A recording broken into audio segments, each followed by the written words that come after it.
Buenos días, ¿cómo están? ¿Me escuchan? Hola.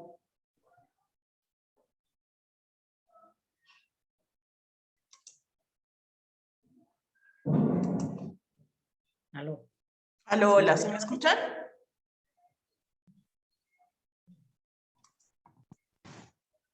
¿Alguien me puede confirmar si está escuchando? ¿Ah?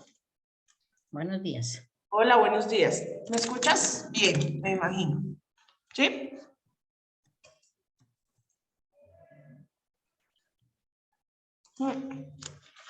¿Quieres que me confirmen si escuchan o no escuchan?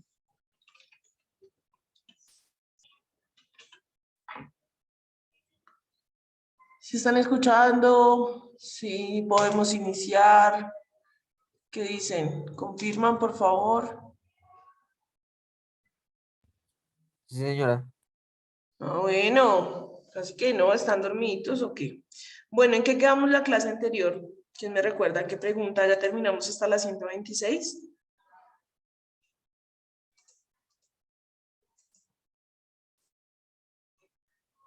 ¿Mm?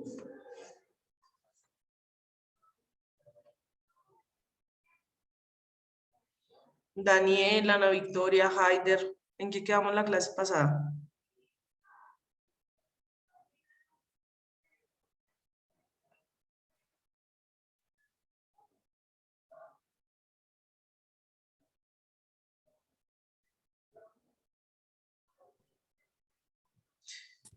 En la pregunta 118.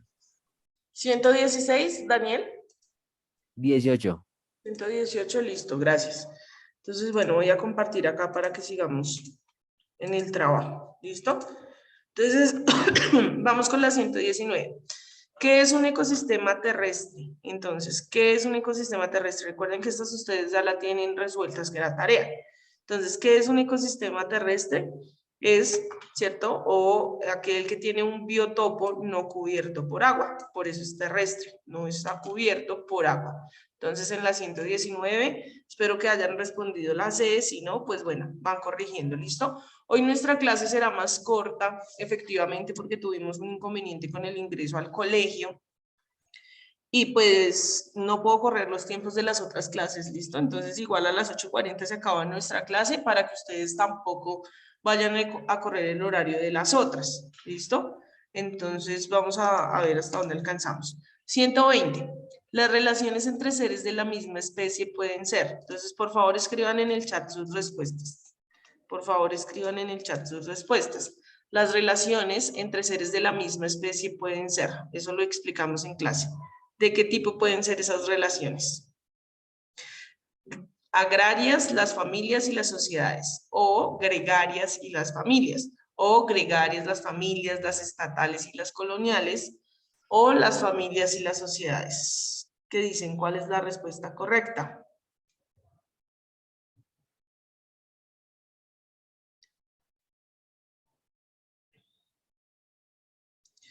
D, dice Ana Victoria, y Haider y Daniel. Daniel también dice que la D. Bueno, no, pilas. Pilas que solo vimos en clase, ¿no? Yo les mostraré esta imagen. Y entonces, miren, las relaciones pueden ser gregarias, familiares, coloniales, estatales, ¿listo? Entonces, ahí la opción correcta en este caso será esta, la C. ¿Listo? 120 C, para que vayan corrigiendo. 121. El biotopo es. Entonces, ¿cuál es esa respuesta a la 121? ¿Qué es el biotopo? ¿Solamente el conjunto de seres vivos e inertes o el conjunto únicamente de componentes vivos o el conjunto de componentes no vivos o el conjunto de rocas, aguas y seres vivos? ¿Qué dicen? ¿Qué encontraron? ¿Qué pusieron de respuesta? Escriban ahí en el chat.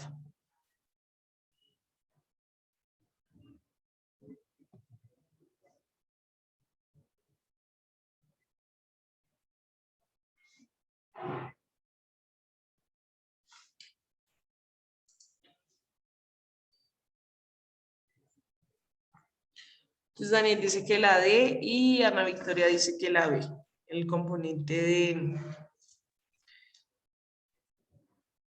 vivo, y Daniel dice que es las rocas, el agua y los seres vivos.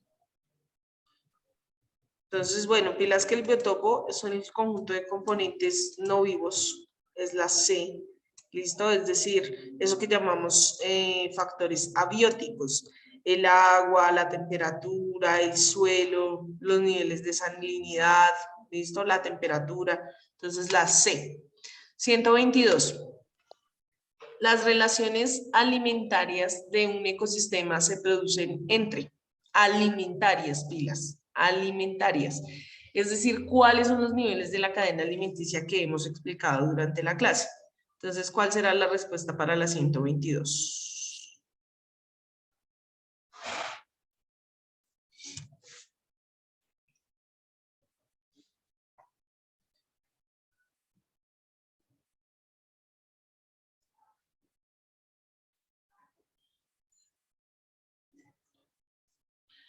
Entonces, Ana Victoria dice que la C, muy bien. Productores, consumidores y descomponedores. ¿Listo? Productores, consumidores y descomponedores. Muy bien. En el parasitismo, pregunta 123, en el parasitismo, ¿qué pasa? ¿Una especie sale perjudicada y la otra beneficiada? ¿O ambas especies salen beneficiadas? ¿O ambas especies salen perjudicadas? ¿O una especie sale beneficiada y la otra es indiferente, no le afecta? Entonces, parasitismo, recuerden, parásitos. Ahí vimos algunos ejemplos. ¿Qué pasa entonces en el parasitismo?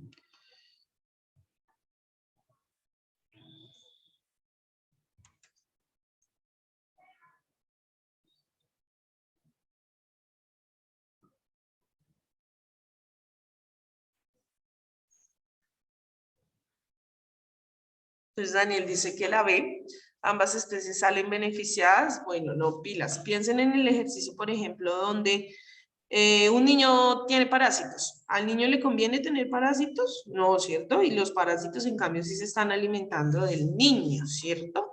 Muy bien, Aleja. Entonces, y lo mismo, por ejemplo, si lo vemos desde las pulgas son parásitos, ¿cierto?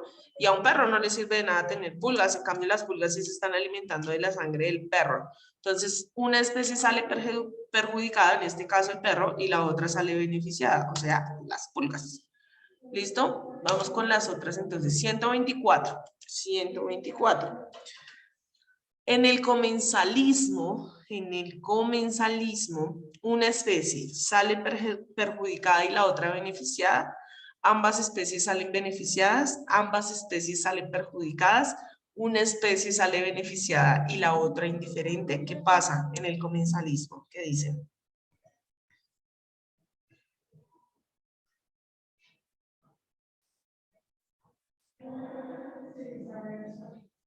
¿Mm? Isabel, no sé, ella también está virtual. No sé.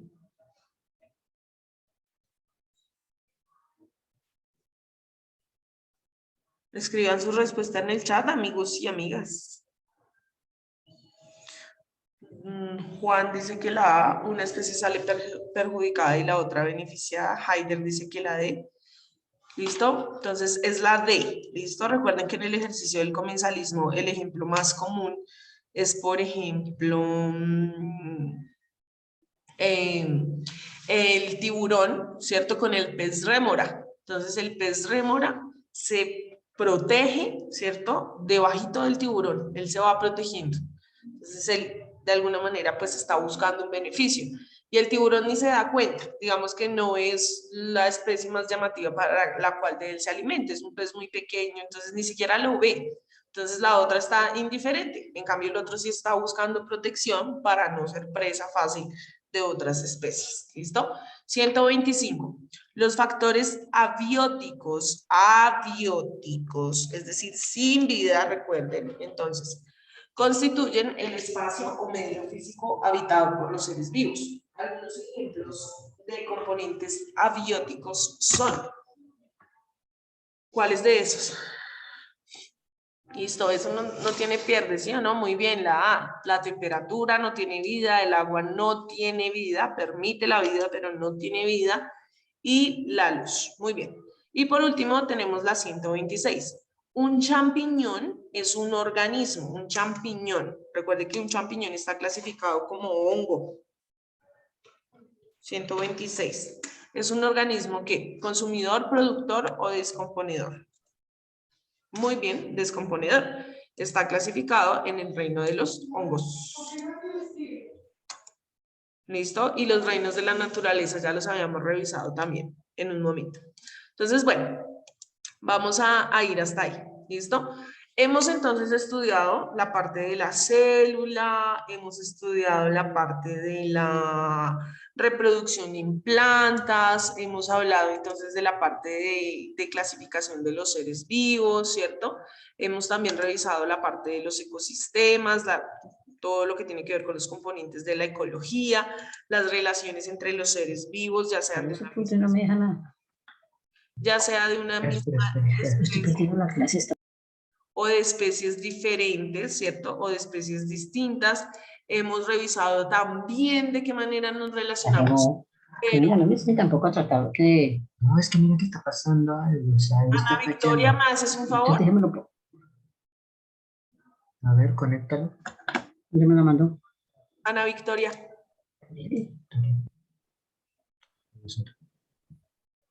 Bueno, Ana Victoria, van 2 veces. Ahora no lo escucho. El micrófono, por favor, manténlo cerrado, ¿listo?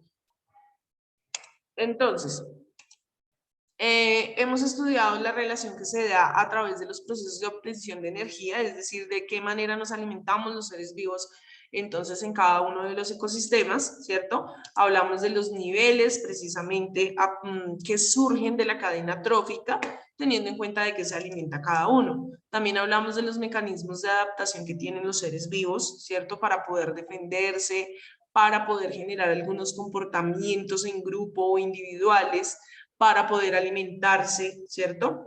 Y entonces, digamos que ahí, hasta ahí va ese proceso de la ecología. Entonces vamos a empezar a hablar un poco más acerca del estudio del cuerpo humano, ¿listo? ¿Cómo va a funcionar ese cuerpo humano? ¿Qué es lo que hace que el cuerpo humano sea tan especial, ¿cierto? Y pueda tener pues una organización de la manera en que la tiene. Entonces, en primer lugar, pues nosotros ya hemos hablado de células, ¿cierto? Y resulta que esas células cuando se reproducen, lo veíamos en los niveles de organización de los seres vivos, forman lo que se conoce como tejidos, ¿cierto? Entonces, miren, un tejido es un conjunto de células que cumple una función específica. Entonces, ya no estoy hablando una sola célula, sino otra, otra y otra y otra. Se agrupan lo suficiente para formar entonces este nivel, ¿cierto? En la organización de los seres vivos. Resulta que hay muchos tipos de tejidos, pero en el estudio de la biología hemos decidido cómo agruparlos en 4 principales, teniendo en cuenta cuáles son sus funciones y demás. Entonces tenemos en ese sentido, por ejemplo, en primer lugar, al tejido epitelial, que es toda la parte de la piel, ¿cierto? Entonces, ¿qué pasa con ese tejido epitelial? Sirve para cubrir, es una superficie de contacto con el medio externo, ¿cierto? Nuestra piel es una superficie de contacto, yo puedo percibir texturas, percibir sensaciones, cambios de temperatura y demás a través de esa superficie de contacto, ¿cierto? Adicional, pues nuestra piel tiene unos poros, ¿cierto? Porque necesitamos generar también procesos de respiración en nuestras células y también se vuelven un intercambio con el medio externo, ¿cierto? Por donde liberamos, por ejemplo, el sudor, ¿cierto? Y no solamente hacemos entonces procesos de respiración y demás. Cumple la función de proteger, ¿cierto? Pero también cumple la función entonces de secretar algunas sustancias como por ejemplo el sudor, ¿cierto?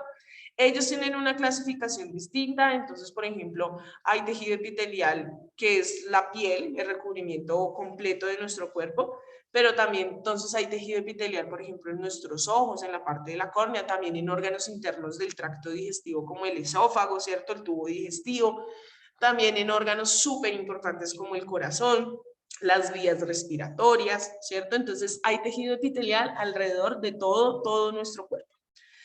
El segundo, entonces, es el tejido conectivo. El tejido conectivo contiene pues demasiado material a nivel intracelular, es decir, a nivel interno en nuestras células, porque cumple unas funciones bien importantes. Miren, cumple 3 funciones específicamente. En primer lugar, está relacionado con la defensa, con el sistema inmunológico. ¿Cómo nos defendemos de microorganismos como las bacterias, cierto? Que son considerados pues seres vivos, microorganismos, pero también de otro tipo de componentes como por ejemplo los virus, ¿cierto? Ahí, digamos que en todo el cuento de la pandemia y del COVID-19 y demás, unas de las recomendaciones, perdón, era precisamente poder fortalecer la parte del sistema inmunológico, ¿listo? Entonces ahí está relacionado con el tejido conectivo porque nosotros necesitamos un mecanismo de defensa alrededor de todo nuestro cuerpo. En cualquier momento usted puede llegar a herirse cualquier parte de su cuerpo, por ejemplo, ¿cierto? Cortarse, rasparse y demás. Ahí usted necesita generar un mecanismo de defensa para que no se le afecte, por ejemplo, la herida y demás. La segunda función súper importante, entonces, es la nutrición, porque a través del tejido conectivo nosotros vamos a difundir los nutrientes para que lleguen a cada una de las células que se requieren. ¿Cómo lo hacen? Pues a través de la sangre, ¿cierto? El torrente sanguíneo también está alrededor de todo su cuerpo, precisamente cumpliendo esas funciones, no solamente llevando los nutrientes, sino también precisamente transportando el oxígeno, ¿cierto? Y la última función del tejido conectivo es el sostenimiento, cómo se integran tejidos. Entonces, por ejemplo, lo que tiene que ver con los tendones, ¿cierto? Los ligamentos, entonces son conexiones, son uniones que me van a permitir precisamente sostener todo el cuerpo, ¿cierto? Para que pueda generar actividades como el movimiento, correr, caminar, demás, ¿cierto? Específicamente. Entonces, ese sería el tejido conectivo que básicamente está alrededor de todo nuestro cuerpo. Muscular. Entonces, el tejido muscular son células que se transforman en fibras y cumplen la función de contracción y de relajación. Es decir, que está directamente relacionado con el movimiento. Hay una clasificación para esos tejidos. Entonces, hay tejido liso que tiene que ver con cómo se generan cosas involuntarias. El parpadear es involuntario. Usted no tiene que ponerse a razonar, ay, quiero parpadear, ¿no? Usted está parpadeando, ¿cierto? Y es un ejercicio involuntario. Su cuerpo parpadea porque se requiere específicamente ese movimiento, ¿listo? Y está entonces el tejido muscular estriado que está relacionado con el sistema nervioso voluntario. Cuando usted dice, cuando usted primero lo razona, cuando usted da la orden a su cerebro, me voy a mover, y usted se levanta y precisamente ya ejecuta la acción, ¿listo? Es voluntario, es mi voluntad moverme, es mi voluntad hablar, es mi voluntad hacer este ejercicio, ¿listo? Y el cardíaco, entonces, que está específicamente pues en uno de los órganos más importantes, que es el corazón, porque pues ya sabemos que el corazón cumple específicamente la función de bombear sangre, no solamente sirve para enamorarse, ¿cierto? Sino que biológicamente sirve realmente es para bombear la sangre, que es tan importante en el proceso de oxigenación de las células y la adquisición de nutrientes y transporte de los mismos. Entonces, hasta ahí tendríamos tejido muscular, ¿listo? Luego viene entonces el tejido nervioso, que son células que se caracterizan porque son muy prolongadas, ¿cierto? Y cumplen unas funciones bien importantes, recibir y transmitir información del medio exterior. ¿Cómo lo hacen? A través de impulsos nerviosos, conexiones, ¿listo?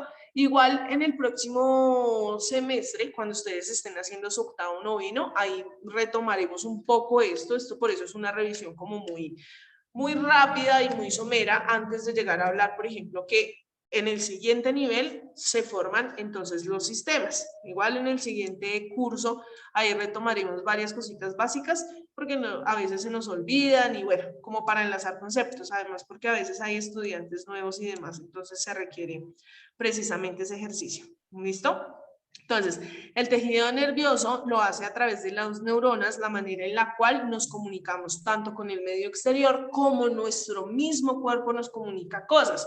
Entonces, hay estímulos que son externos, aumenta la temperatura y a usted le da calor. No, ¿qué calor? Una sensación de calor, ¿cierto? Eso es un estímulo externo.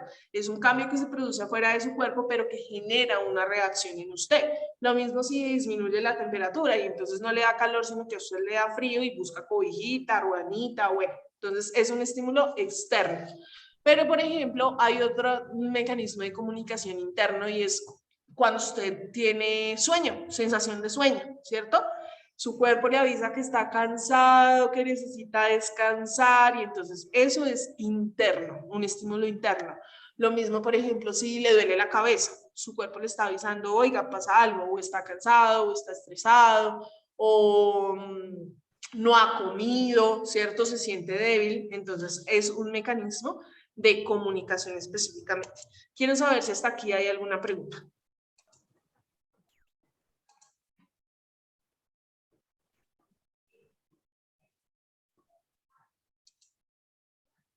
¿No?